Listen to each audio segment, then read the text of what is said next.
இப்போ வந்து பார்த்தீங்கன்னா நம்ம வந்து சிலிண்டர் கிட்ட ஃபிக்ஸ் பண்ண போகிறோம். ஹீரோ எக்ஸ்ட்ரீம் யூனிகார்ன் எல்லாமே சேம் தான் உங்களுக்கு. பிஸ்டன் எல்லாமே நம்ம ரிங்ஸ் எல்லாமே நம்ம செட் பண்ணிட்டோம். ஃபர்ஸ்ட் நியூ வந்து பார்த்தீங்கன்னா கண்டிப்பாக இந்த மாதிரி ஆயில் வந்து நம்ம ஆயில் போட்டுக்கணும். இங்கே பாருங்க, ஏன்னா ரிங்ஸ் எல்லாம் வந்து பார்த்தீங்கன்னா நியூன்றதுனால கொஞ்சம் வந்து உங்களுக்கு டைட்டாகவே இருக்கும் உங்களுக்கு. இப்போ வந்து டபுள் பின்லாம் பார்த்துக்கோங்க. டபுள் பின்னெல்லாம் நம்ம ஃபிக்ஸ் பண்ணிட்டு சிலிண்டர் கிட்ட ஃபிக்ஸ் பண்ண போகிறோம். கண்டிப்பாக நியூ சிலிண்டர் கிட்ட வந்து மாற்றுறது நல்லதா அப்படின்னு கேட்டிங்கன்னா கண்டிப்பாக வந்து புதுசு தான் உங்களுக்கு.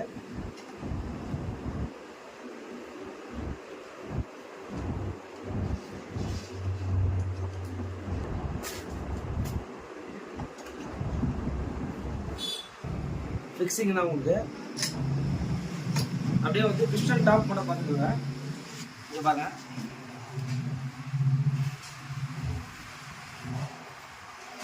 பிஸ்டன் தான். ஓகே.